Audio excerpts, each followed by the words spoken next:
Serial वसुधा के आने वाले अपकमिंग ट्रैक में अब होने वाला है बहुत बड़ा बवाल, क्योंकि देव के साथ होने वाला है बहुत बड़ा हादसा, जहां पे वसुधा ने अनफॉर्चुनेटली देव को कुछ बताया ही नहीं है।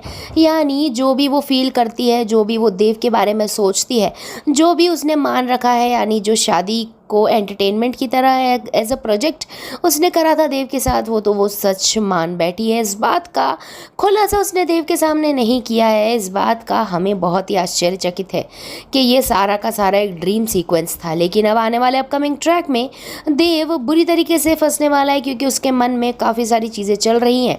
और जैसे ही वो ऑफिस जाने वाला होता है तो वहाँ पे उसकी कार ख़राब हो जाती है रास्ते में।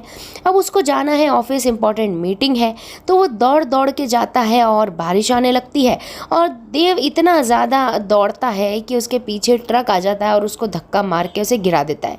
तो यानी देव का अब हो गया है रोड एक्सीडेंट। अच्छे से देव के खून निकल रहा है, देव बेहोश पड़ा हुआ है। अब जैसे ही वसुधा को आभास होता है कि उसने जैसे ही मंगलसूत्र उतारा है, वैसे ही देव के साथ हो गया है जानलेवा हमला, एक्सीडेंट हो गया है, तो तुरंत जाती है हॉस्पिटल और वहाँ जाके देव को देखने पहुँच जाती है। वहीं पे आने वाले अपकमिंग ट्रैक में देव और वसुधा एक साथ दिखने वाले हैं और अब खुलासा होने वाला है। भले ही अभी तक ना हुआ हो, लेकिन अब होगा खुलासा कि अगर वसुधा वो मंगलसूत्र पहनेगी तभी होगा देव की सुरक्षा। और ये सारी बातें वो चंद्रिका को बताएगी, क्योंकि सबसे पहले वो अपनी बुआ को बताती है कि मैं माता रानी के मंदिर जैसे ही गई, मैंने जैसे ही अपना मंगलसूत्र उतारा और जैसे ही मैं नॉर्मल अपने घर लौटने लग गई, वैसे ही देव सर का एक्सीडेंट हो गया।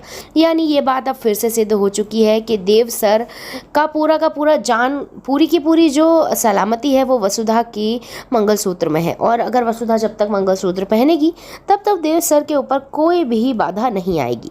अब आने वाले अपकमिंग ट्रैक में ये सारी चीज़ें चंद्रिका के सामने वसुधा पेश करने वाली है, क्योंकि अब वसुधा नहीं रह सकती ये चीज़ को छुपा के, क्योंकि देव की जान की परवाह वसुधा को बहुत ज़्यादा है और वसुधा नहीं चाहती है कि देव के साथ आगे कुछ भी बुरा हो। तो इसी बात के लिए अब वो चंद्रिका के पास पहुंचने वाली है और उसे फाइनली सब कुछ अपने दिल की बात बताने वाली है।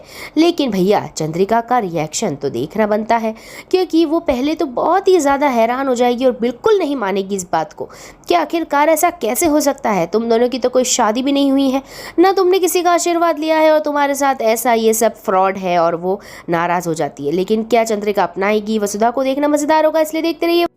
लेकिन क्या आप वसुधा के साथ है और सपोर्ट करते हैं? तो जल्दी से बहुत सारे लाइक कर दीजिए, ताकि जल्दी से देव और वसुधा को एक्सेप्ट कर ले चंद्रिका। देखते रहिए वसुधा।